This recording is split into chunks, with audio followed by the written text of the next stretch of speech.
Hello बच्चों, स्वागत है आपका इस वीडियो लेक्चर सीरीज में। और आज हमें इस वीडियो लेक्चर सीरीज के अंदर बुलियन फंक्शन को कितने तरीके से रिप्रेजेंट किया जा सकता है ये हमें सीखना है। तो बच्चों, पिछले लेक्चर में मैंने बुलियन फंक्शन क्या होता है ये डिस्कस हम लोग कर चुके हैं। तो कोई भी बुलियन फंक्शन बहुत सारे वेरिएबल्स और लॉजिकल ऑपरेटर्स के अरेंजमेंट से तैयार होता है।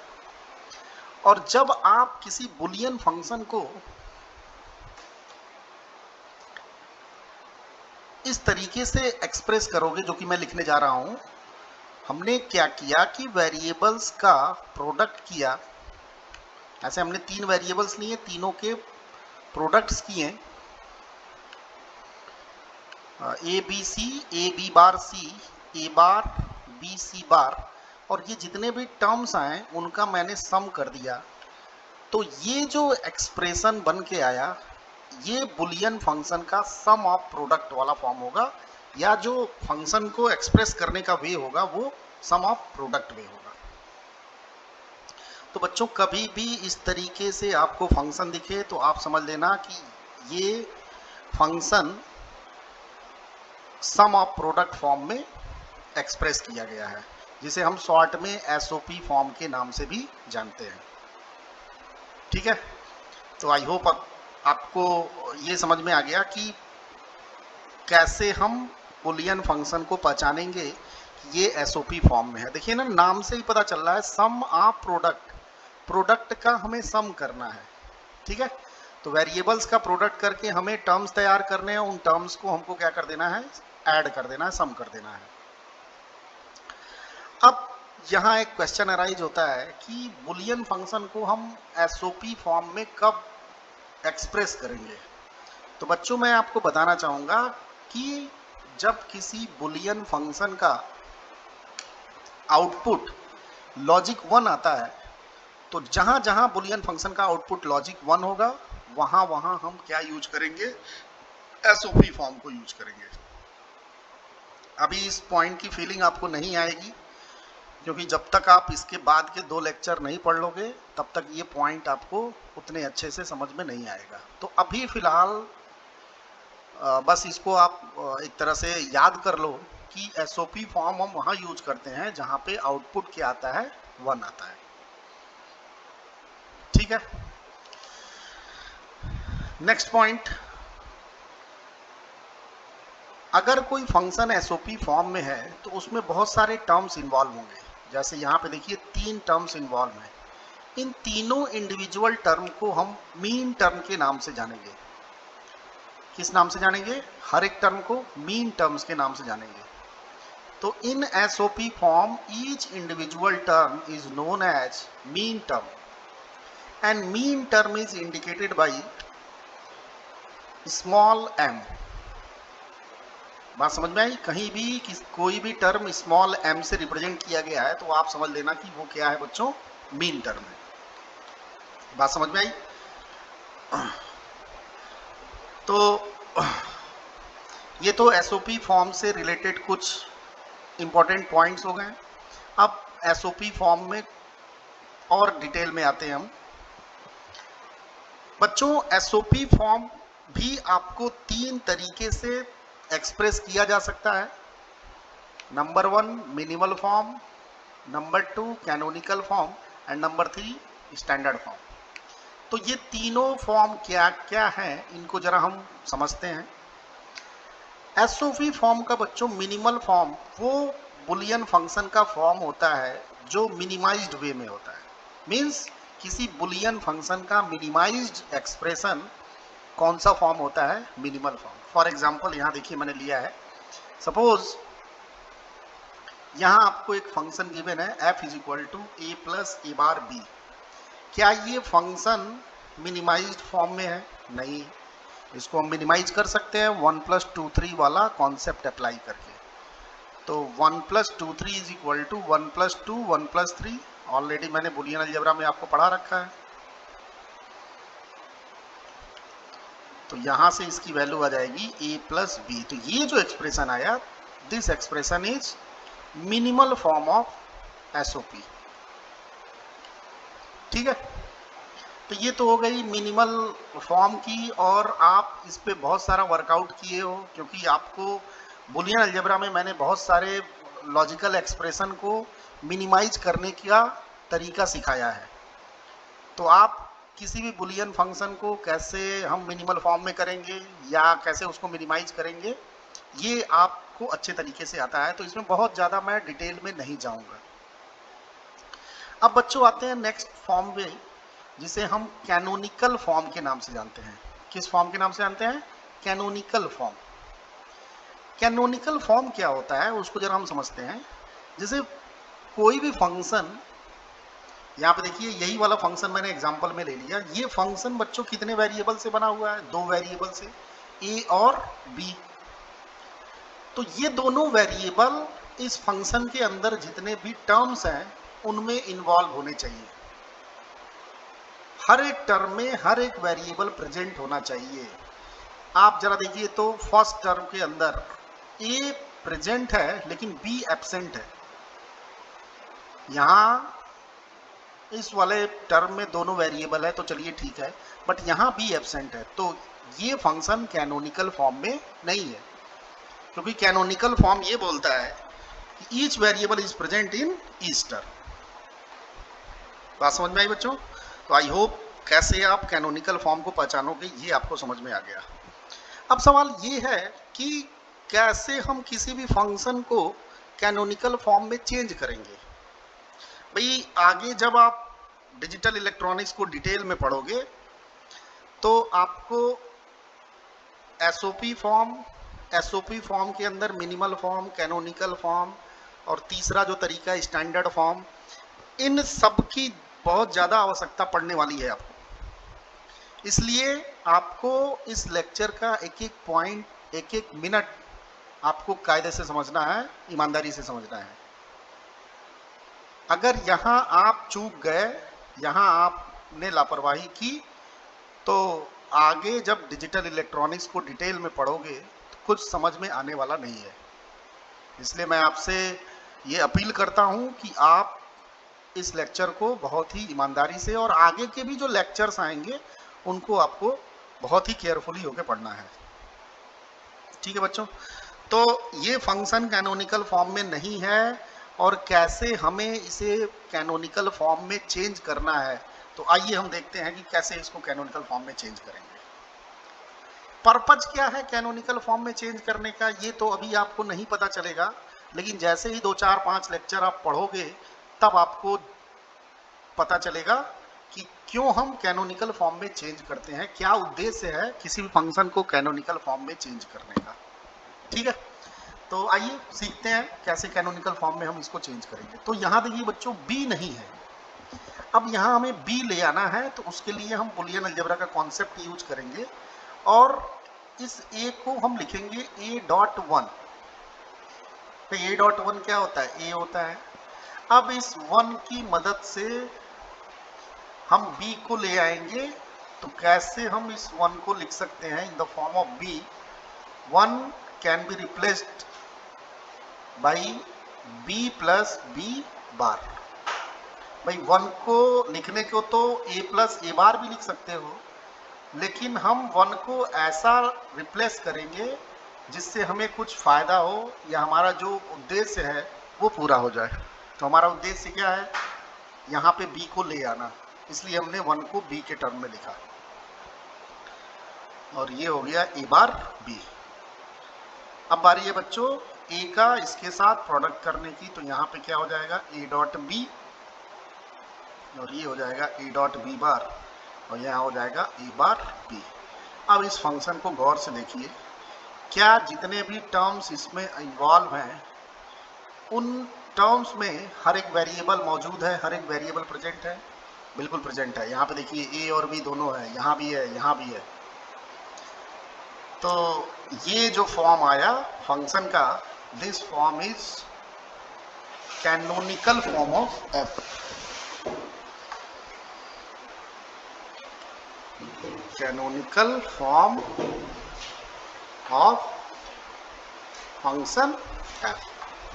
ठीक है, और थोड़ा इसको क्रिस्टल क्लियर करते हैं। उसके लिए एक और एग्जांपल मैंने ले लिया। अब यहाँ पे देखो इस एग्जाम्पल में ये फंक्शन दिया हुआ है, तो सब लोग ध्यान से देखो कि ये फंक्शन कितने वेरिएबल से मिलके बना है। सब बच्चों को दिखाई दे रहा है कि 3 वेरिएबल का यूज किया गया है और इन वेरिएबल्स का नाम है ए, बी एंड सी। तो ये तीनों वेरिएबल्स क्या हर एक टर्म में प्रेजेंट है? नहीं।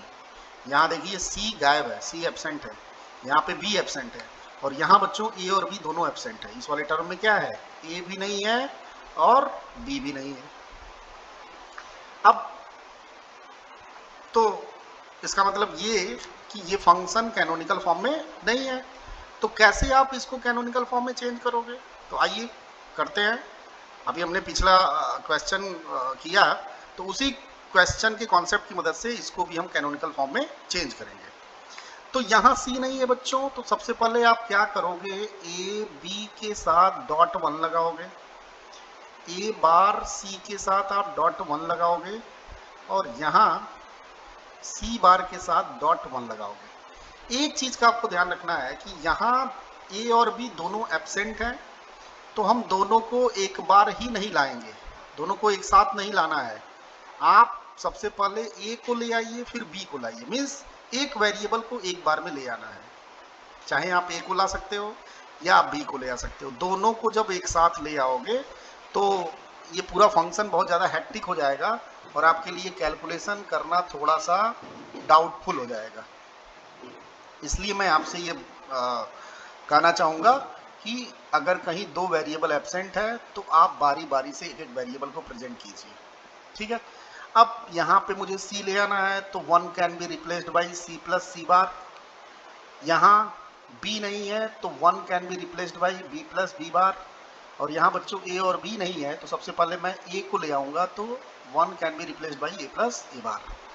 अब सबका मैंने अंदर प्रोडक्ट किया, तो ये हो गया ए बी सी, यहाँ हो गया ए बी सी बार, ए बार बी और इधर से सी आएगा, है ना, सी का भी प्रोडक्ट होगा, तो ए बार बी सी और ए बार बी बार सी। यहाँ क्या होगा?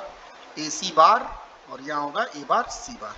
तो अभी भी देखिए ये कैनोनिकल फॉर्म नहीं है क्योंकि यहाँ पे बी एब्सेंट है अभी भी। तो कैसे ले आओगे बी को? तो फिर से आपको यहाँ पे डॉट वन करके उस 1 को बी से रिप्लेस करना पड़ेगा। तो यहाँ देखिए मैंने 1 को रिप्लेस किया बी प्लस बी बार और यहाँ भी वही चीज़ किया, फिर प्रोडक्ट किया। तो प्रोडक्ट जब हम करेंगे और जब फाइनली हम फंक्शन को लिखेंगे तो एक चीज़ का आपको ध्यान रखना है कि अगर कोई टर्म रिपीट करता है तो उस रिपीटेड टर्म को सिंगल टाइम 1 टाइम ही लिखना है आपको। जैसे यहाँ देखिए ए बी सी आया, ए बी सी बार आया, ए बार बी सी आया, ए बार बी बार सी आया, ए बी बार सी, यहाँ तक अभी रिपीट नहीं कर रहा है, ए बी बार सी, ये भी फर्स्ट टाइम आ रहा है, कोई दिक्कत नहीं। दूसरा क्या आएगा? इधर से देखो ए बी बार सी बार आएगा, इधर से देखिए ना ए बी बार सी बार।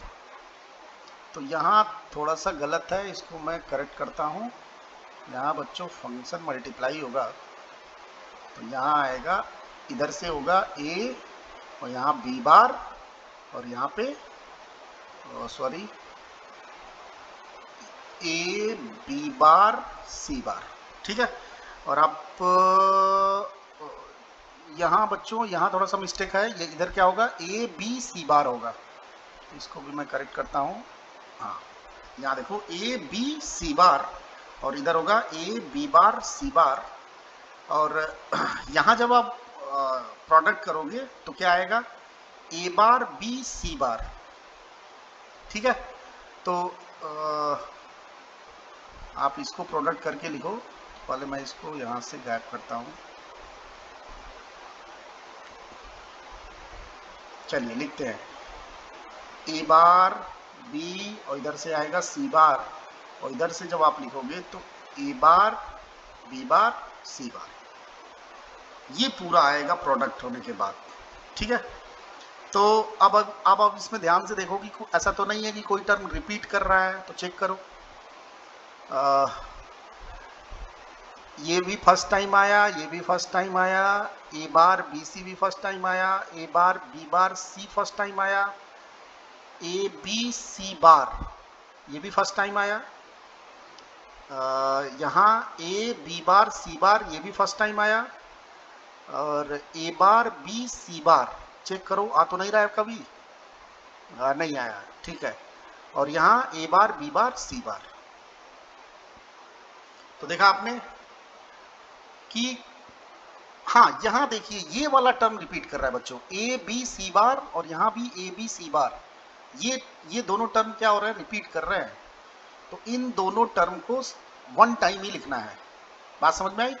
तो आप क्या करो, जब आप फाइनल फंक्शन लिखोगे तो पहले तो आप इसको हटा दो। अब जब आप फाइनल एक्सप्रेशन लिखोगे तो क्या होगा, A B C plus A B C bar plus A bar B C plus A bar B bar C plus A B C bar आ चुका है भाई, ये फंक्शन क्या है, ऑलरेडी आ चुका है, तो अब हमें लिखना नहीं है। ये हो गया ए बी बार सी बार, ये नहीं आया है तो वन टाइम ही। ये A bar B C bar and this is A bar B bar C bar. तो ये फंक्शन बच्चों कौन सा फॉर्म हो गया, कैनोनिकल फॉर्म, ठीक है, क्योंकि हर एक टर्म में हर एक वेरिएबल प्रेजेंट है। अब यहाँ पे आपके मन में खलबली मच रही होगी कि सर आपने क्यों 2 बार या 3 बार अगर कोई टर्म आएगा तो उसको वन टाइम ही लिखेंगे। तो बच्चों मैं आपको बताना चाहूँगा कि बुलियन अलजेब्रा में ऑलरेडी आप पढ़ चुके हो कि ए प्लस ए सेम वेरिएबल का अगर हम कई बार और ऑपरेशन करें, इनफाइनाइट टाइम्स और ऑपरेशन करें, तो उसकी वैल्यू क्या आती है बच्चों, ए ही आती है। ये ऑलरेडी मैंने आपको बता रखा है बुलियन अलजेब्रा में। तो इसलिए अगर कोई टर्म रिपीट करेगा तो उसको आप सिंगल टाइम वन टाइम ही लिखोगे, ठीक है। तो आई होप बच्चों एसओपी फॉर्म में फंक्शन को कैनोनिकल में कैसे चेंज करना है ये आपको अच्छे तरीके से आ गया। अब हम लोग आते हैं स्टैंडर्ड फॉर्म पे, ठीक है। तो बच्चों स्टैंडर्ड फॉर्म पढ़ने से पहले सबसे पहले हम मीन टर्म का डेजिग्नेशन लिख लेते, डेजिग्नेशन कैसे लिखना होता है ये हम सीखते हैं। यहाँ देखिए हमें सीखना है कि designation of mean term, how to write designation of mean term. तो बच्चों हमने यहाँ पे देखिए एक मीन टर्म लिया ए बी सी बार। करना क्या है आपको, मीन टर्म में अनकॉम्प्लीमेंट वेरिएबल को 1 असाइन करना है और कॉम्प्लीमेंट वेरिएबल को 0 असाइन करना है। चलिए करते हैं। तो यहाँ देखिए ये वेरिएबल ए अनकॉम्प्लीमेंट है तो इसके लिए 1, ये भी अनकॉम्प्लीमेंट है इसके लिए 1, और ये कॉम्प्लीमेंट है तो इसके लिए 0। अब इसका आप क्या कर दो, डेसिमल कन्वर्जन कर दो 110 का। तो ये जो बच्चों 6 आया, 6 is the designation of A B C bar, ठीक है। और अगर इस मीन टर्म को एक्सप्रेस करना है तो आप इसको ऐसे लिख सकते हो, small m means mean term, और इस मीन टर्म का डेजिग्नेशन 6 है तो m6। तो m6 is the mean term and designation of that mean term is 6, ठीक है। एक और देखिए यहाँ पे एग्जांपल लिया है मैंने, ए बार बी सी। तो क्या करोगे, कॉम्प्लीमेंट को 0 और ऑन कॉम्प्लीमेंट को 1 असाइन करना है, फिर डेसिमल करना है, डेसिमल वैल्यू जो आएगी that is the designation of mean term. यहाँ डेजिग्नेशन क्या होगा, 1015। बात समझ में आई? तो आई होप बच्चों आपको मेन टर्म का डेजिग्नेशन लिखने आ गया। अब कैसे हम इस डेजिग्नेशन की मदद से स्टैंडर्ड फॉर्म में बुलियन एक्सप्रेशन को रिप्रेजेंट करेंगे, ठीक है। तो यहाँ पे देखिए मैंने ये फंक्शन ले रखा है, इस फंक्शन को हमें क्या करना है, स्टैंडर्ड फॉर्म में चेंज करना है, स्टैंडर्ड फॉर्म में लिखना है। तो बच्चों स्टैंडर्ड फॉर्म में लिखने से पहले हर एक मीन टर्म का आपको डेजिग्नेशन लिखना पड़ेगा। तो सब बच्चे बताएंगे कि इसका डेजिग्नेशन क्या होगा, तो आप वीडियो को पॉज कीजिए और जितने भी टर्म्स आ रहे हैं, जितने भी मेन टर्म्स आ रहे हैं, सबका डेजिग्नेशन खुद लिखिए, फिर रेज्यूम करके आप देखिए, चेक कीजिए कि क्या आपने डेजिग्नेशन सही लिखा है। तो चलिए, अगर आपने लिख लिया है तो मैच कराइए। यहाँ होगा 1117, यहाँ होगा 110, ये होगा 6। भाई आपको डेजिग्नेशन अभी मैंने लिखना सिखाया है, ठीक है, तो यहाँ आपको घबराना नहीं है। यहाँ पे क्या होगा 011, ये होगा 3, 001, 1, 100, 4, 010, 2 एंड 000, दैट इज 0। अब इस मीन टर्म को आप कैसे लिखोगे, ये क्या है, 7 है डेजिग्नेशन, तो M7, small m7, small m6, small m3, small m1, small m4, small m2 and small m0। और जितने भी मेन टर्म्स आए उनका हमें क्या करना है, सम करना है। क्यों? क्योंकि SOP form is also known as sum of mean terms. तो सारे मीन टर्म्स का हमने सम कर दिया। अब बच्चों इसे हमें स्टैंडर्ड वे से, स्टैंडर्ड तरीके से लिखना है। तो कैसे हम लिखेंगे, ध्यान से देखिए। f is the function of A B C and this function is the sum of mean terms. तो सम को हम किससे रिप्रेजेंट करते हैं बच्चों, सिग्मा से। सब बच्चे जानते हैं मैथमेटिक्स में सम को हम सिग्मा से डिनोट करते हैं। तो सिग्मा और किसका सम बच्चों, मीन टर्म का सम, तो इसलिए स्मॉल m, और ब्रैकेट के अंदर जितने भी मीन टर्म्स के डेजिग्नेशन आ रहे हैं उन्हें असेंडिंग ऑर्डर में लिखना है, इंक्रीजिंग ऑर्डर में लिखना है। तो सबसे छोटा वाला बच्चों पहले आएगा 0, फिर 1, फिर 2, फिर 3 एंड सो ऑन, और लास्ट में आ जाएगा बच्चों 7।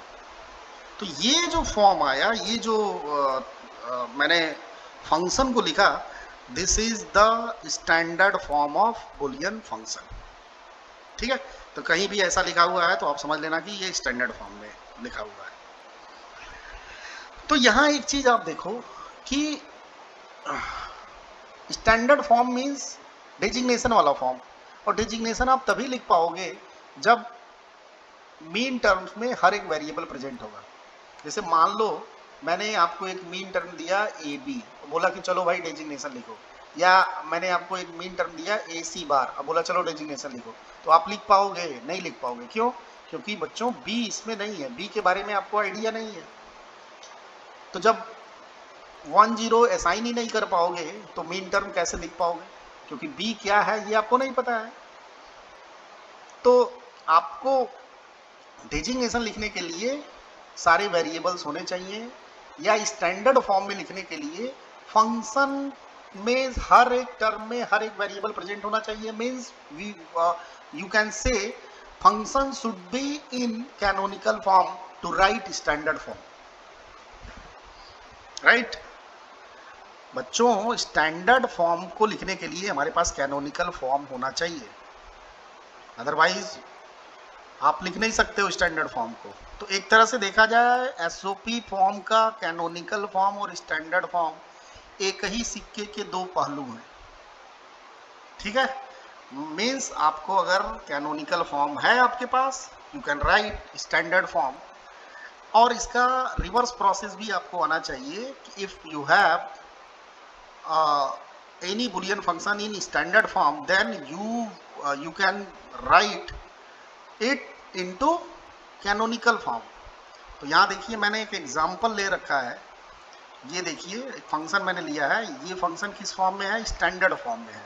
ठीक है, अब इस स्टैंडर्ड फॉर्म से हमें कैनोनिकल फॉर्म लिखना है, तो कैसे लिखोगे बच्चों? तो हर एक डेजिग्नेशन का करस्पॉन्डिंग मीन टर्म लिखोगे। बात समझ में आई?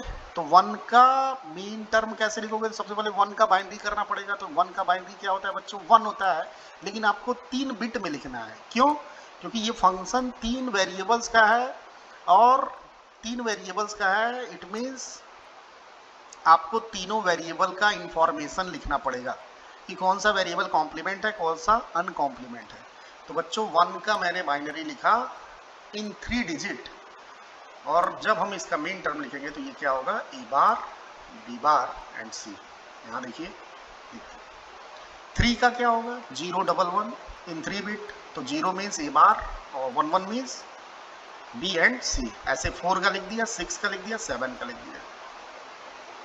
बात समझ में आई बच्चों? तो आई होप आपको ये पूरा प्रोसेस, ये पूरा कॉन्सेप्ट बिल्कुल अच्छे तरीके से आ गया। तो ये तो तरीका जो मैंने आपको बताया कैनोनिकल फॉर्म में चेंज करने का या स्टैंडर्ड फॉर्म में चेंज करने का। भाई स्टैंडर्ड फॉर्म तभी कर पाओगे जब आपके पास कैनोनिकल फॉर्म होगा, ठीक है। तो एक तो ये तरीका ये आपके बुक्स वगैरह में दिया हुआ है। अब मैं एक शॉर्ट ट्रिक बताने जा रहा हूं कि जल्दी से आप कैसे कैनोनिकल फॉर्म या स्टैंडर्ड फॉर्म को लिखोगे। तो यहाँ पे देखो मैंने एग्जांपल लिया हुआ है, वही अपना फंक्शन जो अभी कुछ देर पहले हमने लिया था, 2 वेरिएबल वाला। तो करना क्या है आपको शॉर्ट ट्रिक मेथड में कि जो वेरिएबल अनकॉम्प्लीमेंट है उसे आप असाइन करोगे 1, और यहाँ देखिए बी पता ही नहीं है, तो जो पता नहीं है मीन जो एब्सेंट है उसको आप क्रॉस असाइन करोगे। ऐसे ही इस टर्म के लिए एक का क्या है, यहाँ पे देखिए कॉम्प्लीमेंट है तो इसको आप क्या असाइन करोगे 0, बी का अनकॉम्प्लीमेंट है 1। अब बच्चों यहाँ जो क्रॉस आया, इस क्रॉस को जो भी पॉसिबिलिटीज बनती है वो आपको लिखना है इस क्रॉस के लिए। तो इस क्रॉस की क्या पॉसिबिलिटी बनेगी, हो सकता है क्रॉस 0 हो या हो सकता है क्रॉस 1 हो, यही पॉसिबिलिटी हो सकती है डिजिटल में, और ये 1 1 तो रहेगा ही। अब आपको करना क्या है कि जितने यहाँ पे कॉम्बिनेशन आए उनका आपको क्या लिखना है, डेसिमल लिखना है, तो वो डेजिग्नेशन आपको दे देगा। तो इसका क्या होगा 2, इसका डेसिमल होगा 3 और इसका होगा 1। तो ये सारे क्या आ गए, डेजिग्नेशन आ गए इस फंक्शन के लिए। तो कैसे आप लिखोगे इस फंक्शन को, तो अभी हम इसका स्टैंडर्ड फॉर्म लिखते हैं, f is the function of a and b is equal to sigma m bracket के अंदर 1 2 एंड 3। और अगर मुझे इसका कैनोनिकल फॉर्म या मीन टर्म वाला फॉर्म लिखना है तो क्या करेंगे, हम सबका मीन टर्म लिखेंगे। 1 का मीन टर्म क्या होगा बच्चों, 0 1 मीन्स a बार b, 2 का 1 0 a b बार एंड 3 का a b, और सारे मेन टर्म्स को हम क्या कर देंगे बच्चों, प्लस कर देंगे, सम कर देंगे। तो ये देखिए ये कौन सा फॉर्म आ गया, कैनोनिकल फॉर्म आ गया इस फंक्शन का। देखा आपने शॉर्ट ट्रिक से कैसे कर लिया जल्दी से। 2 वेरिएबल में आपको मजा नहीं आया होगा, 3 वेरिएबल में शॉर्ट ट्रिक का आपको इंपॉर्टेंस पता चलेगा। तो आइए करते हैं 2 वेरिएबल वाले क्वेश्चन में। तो चलिए असाइन करते हैं यहाँ पे देखिए ए प्रेजेंट है, बी प्रेजेंट है और अनकॉम्प्लीमेंट है तो 1, सी एब्सेंट है तो क्रॉस। यहाँ पे क्या नहीं है बच्चों, यहाँ देखो ए कॉम्प्लीमेंट है तो 0, इसके बाद ए के बाद क्या आएगा, बी आएगा, तो बी एब्सेंट है तो क्रॉस, और सी है 1। एक चीज का आपको ध्यान रखना है, यहाँ पे जो वेरिएबल का सीक्वेंस है वो गड़बड़ाना नहीं चाहिए। भाई सबसे पहले ए, फिर बी और फिर आखिरी में सी। अगर आपने इधर उधर किया तो सारा खेल खराब हो जाएगा। मीन्स आपको सी को एलएसबी के पोजीशन पे रखना है और ए को एमएसबी के पोजीशन पे रखना है।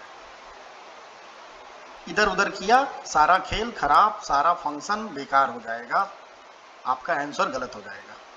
अगर किसी बच्चे ने लिख दिया ए सी बी या ए इस तरीके से बी बार ए सी, तो उसका सलूशन गलत हो जाएगा, ठीक है। तो इसलिए हम वेरिएबल्स के सीक्वेंस का ध्यान रखेंगे कि पहले A then B and after that C. तो यहाँ पे देखिए उसी सीक्वेंस में मैंने लिखा है, ए को लिखा है, फिर उसके बाद बी क्या है उसको लिखा है, फिर सी क्या है उसको लिखा है, ठीक है।